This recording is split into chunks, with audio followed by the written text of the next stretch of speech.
retrato da realidade socioeconómica dos jovens portugueses, a descida do IMI em Valongo e o investimento nas comemorações natalícias são estes os temas que vão estar em cima da mesa com o nosso comentador de todas as quintas-feiras, Pedro Marques Pimenta. Boa noite, Pedro. Bem-vindo ao Novo Jornal mais uma vez. Olá, muito boa noite, Mariana. Pedro, começamos pelo retrato da realidade socioeconómica dos jovens portugueses. Tens por base algum estudo desta análise que vamos fazer hoje? Tenho, Mariana. É um estudo da Fundação Francisco Manuel dos Santos. Eu vou aqui anunciar também 3 setores que destaquei, nomeadamente o setor do estudo socioeconómico em relação aos jovens. Vou também falar um pouco daquilo que é a realidade da saúde mental, bem como da política e valores. Começamos por onde? Começamos pela relação aqui socioeconómica, mas embora em todos eles, há aqui de facto dados que são preocupantes e que merecem a nossa atenção. Eu começava também por destacar que este estudo foi feito a 4.904 jovens entre os 15 e os 34 anos. Este estudo começou a ser feito o ano passado, em junho do ano passado. E tem, por exemplo, indicadores como 3 em cada 4 jovens ganham menos de 950 euros. Portanto, se todos nós que estamos no mercado de trabalho e, sobretudo, quando somos mais jovens e estamos a estudar, percebemos que, efetivamente, é necessário aqui uma alteração no mercado de trabalho, estes números dão exatamente essa clarividência à situação. Eu vou também, se me permites, Mariana, anunciar também aquilo que é o resumo geral destes 3 setores, mas vou também depois apontar aqui alguns dados que me parecem que merecem destaque. Atenção, sim. Nomeadamente, por exemplo, Mariana, se me permites, que de 69% escolhe a universidade para ter um posto de trabalho melhor. Porque, efetivamente, este estudo comprovou que, de facto, quem tem um curso superior, apesar de tudo, consegue depois garantir melhores oportunidades no mercado de trabalho. Embora, depois, mais à frente, também vamos perceber que, por exemplo, 40% dos jovens sente-se abaixo das expectativas. Portanto, há aqui uma frustração com aquilo que é o esforço feito pelos jovens, tendo em conta depois aquilo que conseguem alcançar. Portanto, a expectativa, a realidade, há aqui uma grande diferença. Há aqui uma grande discrepância, exatamente. Depois, para além disso, 30% anuncia também que gostaria de emigrar, porque sente que em Portugal não tem as oportunidades necessárias. Portanto, eu acho que é, de facto, fundamental também depois, mais tarde, com este estudo, que os políticos percebam que é necessário auscultar os jovens e ter aqui algum tipo de alterações. E volto a reforçar, por exemplo, nomeadamente o mercado de trabalho. Volto também a reforçar aquilo que é, depois, no que toca às universidades. Por exemplo, este estudo indica também que uma família mais desfavorecida não consegue que o seu filho ou o seu familiar não consegue que estude, por exemplo, prosseguir os fora. estudos. Não indica só isso, Mariana. Indica que, além de prosseguir os estudos, não consegue acompanhar esse pagamento da propina, por exemplo, com o pagamento de uma renda e com o pagamento das deslocações. Ou seja, temos aqui, por exemplo, uma alternativa. As rendas universitárias, os arrendamentos universitários, faria aqui uma ajuda enorme para estes jovens. Outra questão, as bolsas não conseguem chegar a uma grande parte dos jovens. E são aqui medidas que, muitas vezes, esse tipo de políticas públicas podem fazer a diferença, porque o estudo também aponta que, efetivamente, a grande carência está nos jovens que são mais desfavorecidos. Porquê? 46% deste estudo e dos jovens ficaram no ensino universitário, no ensino secundário, peço desculpa. Não prosseguiram os estudos. Isto quer dizer que, destes 46%, a maior parte eram de famílias com algumas carências económicas. Portanto, é necessário olhar para estes dados, porque, efetivamente, não estamos a conseguir retirar as pessoas da pobreza. Não estamos a conseguir fazer aquilo que é tão necessário numa sociedade, que é o chamado elevador social. E, portanto, eu olhei mesmo para este estudo com muita atenção. E depois quero também aqui tocar noutra parte que me parece preocupante, que permite-me também fazer aqui este destaque. Enquanto tive a oportunidade de liderar a Juventude Socialista, nós debatemos este tema, que é a questão da saúde mental. Mariana, repara nisto. 69% dos jovens diz que sente pressão social por parte dos pais na questão dos estudos ou até da carreira. 23%, isto é que a parte até mais assustadora, já tomou ansiolíticos. 12% toma diariamente comprimidos para dormir. Claramente... Uma grande percentagem de jovens com problemas. Com problemas, exatamente. E uma grande percentagem dos jovens aqui que tem algum tipo de necessidade do foro psicológico, não é? Portanto, que precisa aqui de algum tipo de ajuda. E porquê? Porque realmente depois, se retratarmos tudo o que é a parte socioeconómica, percebe-se que as coisas nem sempre correm bem. E tudo isso é uma agravante. E outro destaque merece também o que tem a ver com o aumento em relação à pandemia. Este número destes 23% aumentou consideravelmente, agora fruto daquilo que foi a pandemia. Portanto, a nível de ansiolíticos ainda? A nível de ansiolíticos, exatamente. Portanto, há aqui, de facto, dados que são preocupantes. E no que concerne à saúde mental, eu tive este cuidado de os enumerar, porque, por exemplo, 42%, e sobretudo aqui na questão do assédio, mulheres, mas na violência também refletida nos homens, 42% destes jovens, portanto, de 4.904 jovens, dizem que já sofreram assédio ou violência na escola e no trabalho. Isso é grave, quase metade dos jovens inquiridos, e isto não é? Já vamos aqui também para um problema do que é a sociedade e do que é aquilo que é a relação entre os jovens. Portanto, agora, para além disso, depois vamos ver aqui outros dados interessantes e tem muito que ver aqui com a questão da política, em que 50% diz que vota sempre e depois vemos, quando vêm as eleições, que há de facto uma abstenção enorme e que os jovens estão muito desligados da política. Descredibilizados também. E descredibilizados também. E consegue-se perceber ou depreender destes números que tem muito que ver também com aquilo que se calhar são a falta ou a necessidade de políticas públicas para corrigir muitas coisas que estão mal. Mas o voto branco ou nulo também é uma forma de descontentamento, claro. Não é? Sim, claro que sim. Então, é muito mais importante ir fazê-lo do que não participarem.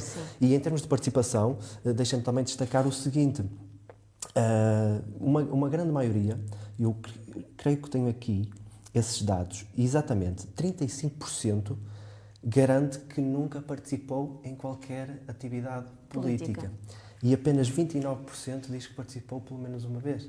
Ou seja, está aqui de facto retratado aquilo que estamos, fundo, aqui a falar. É grave e merece realmente um estudo que foi muito bem feito e que merece agora ser olhado com atenção e que efetivamente se possa fazer alguma coisa, porque mesmo no que toca à abstenção, faz-se muito pouco. Mariana, eu estou ligado à política, como sabes, e eu lamento que mesmo o meu partido e todos os outros continuem a não olhar para a abstenção e a não falar deste tema, porque é preciso realmente perceber o que é que se passa e é preciso tentar, pelo menos, contornar de alguma forma.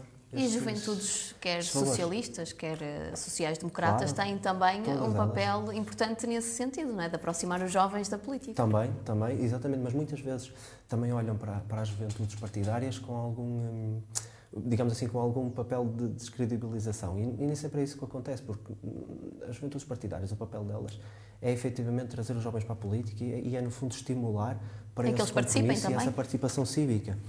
Por exemplo, Mariana, também neste estudo vimos aqui que os jovens revêem-se muito mais naquilo que são os movimentos ligados às suas condições, por exemplo, em temas que lhes interessam, por exemplo, a luta do LGBT, ou a luta relacionada com o meio ambiente, mas que depois se desligam daquilo que é a política concreta. E era importante também que percebessem que a política em si, a política partidária também, tem de facto interesse para que possam depois expor estas suas ideias e para que possam também resolver, ou pelo menos demonstrar aquilo que são problemas e que eles consideram que as coisas devem ser alteradas. Eu gostava de que comentasse assim, um breve comentário sobre a subida do salário mínimo agora em janeiro do próximo ano. Vem numa boa altura, que isto vai um bocadinho de encontro a esses dados que tu trouxeste, não é? Que uma grande parte tem o salário abaixo de 900 euros.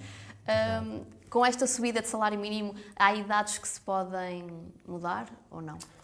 Olha, Mariana, respondendo à questão não há uma grande subida, do salário mínimo, sim, mas sempre é alguma e é considerável. E o caminho faz caminhar. Exatamente, e considero que é considerável, tendo em conta aquilo que são o aumento do salário mínimo ao longo dos anos, porque se olharmos para aquilo que era em 2011, tendo em conta a realidade atual, e agora permita também aqui este partidarismo, eu recordo perfeitamente que quando tínhamos a governação do PSD com o CDS, o salário mínimo encontrava-se em 485 euros, se a memória não me falha. Portanto, tem havido aqui um crescimento daquilo que é o salário mínimo. Agora, mais importante também do que o salário mínimo, Mariana, e vou falar aqui de um tema que já tinha falado, não sei se contigo ou se com outra jornalista aqui do canal do 91, em que eu falava que é preciso uma alteração do salário médio. Porque os salários médios, sobretudo naquilo que concerne à função pública, que confesso que conheço também a realidade melhor, até pela minha questão profissional, não há alterações há muitos anos. Portanto, vão-se mantendo, E os não é? salários vão-se mantendo. E temos aqui já o salário mínimo muito próximo daquilo que é o salário médio e até um salário de pessoas com formação superior. Certo. E não tem havido alteração nesse sentido. E é muito importante que exista essa alteração. Até porque, infelizmente, atualmente estamos agora com os níveis de inflação a aumentar. E eu confesso, e também já falei neste tema, confesso que vejo com alguma preocupação agora o aumento das matérias-primas. Vejo também com alguma preocupação aquilo que pode ser a mudança e a subida dos juros.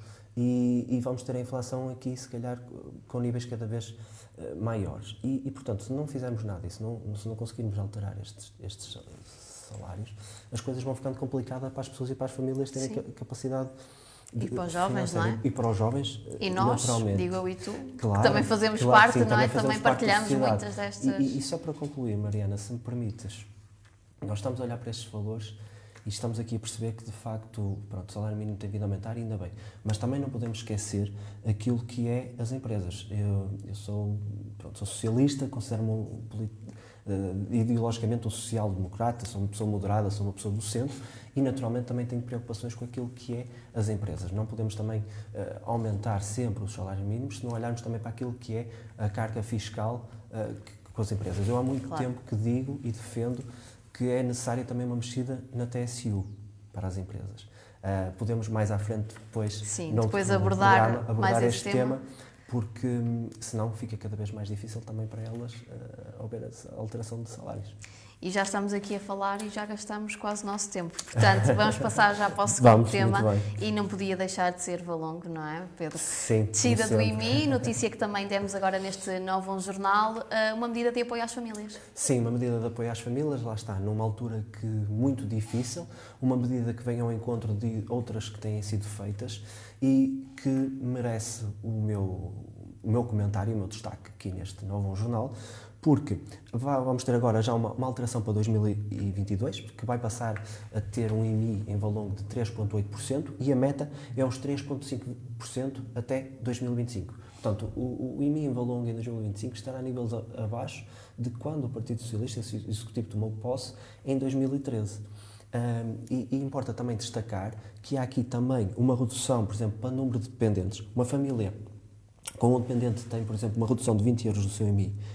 Uma família com 2 dependentes tem uma redução de 40 euros e uma família que tenha 3 ou mais filhos tem uma redução de 70 euros. Há claramente aqui uma preocupação para aquilo que é as famílias também numerosas no Conselho e com os seus dependentes.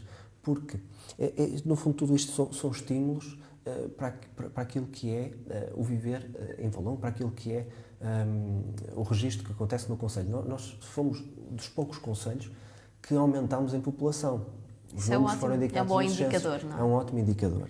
E será também aplicada uma taxa reduzida de 1% para empresas com volume de negócio inferior a 150 mil euros. Portanto, há também aqui uma preocupação e uma ajuda, digamos assim, para as pequenas e médias empresas, porque naturalmente elas também passaram por dificuldades e passam neste momento pandémico e naturalmente tinha que fazer esta ressalva desta nota.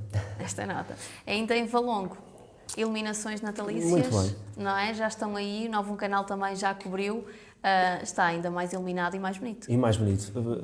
Um pequeno apontamento, Mariana, e obrigado ainda por, mesmo ocupando um bocadinho do tempo, mais que o que me era permitido, de dar este ênfase, porque confesso que sou um fã do Natal, adoro esta época, acho que é ótima para a economia local, acho que é um momento também de partilha, de família, de alegria e, portanto, nada melhor do que isto para as pessoas também visitarem o Conselho, para estimular a nossa economia local. Deixa-me dizer o seguinte, Mariana, o Presidente da Câmara de Valongo, na sua tomada de posse, falou de uma coisa muito importante, que é o combate à solidão.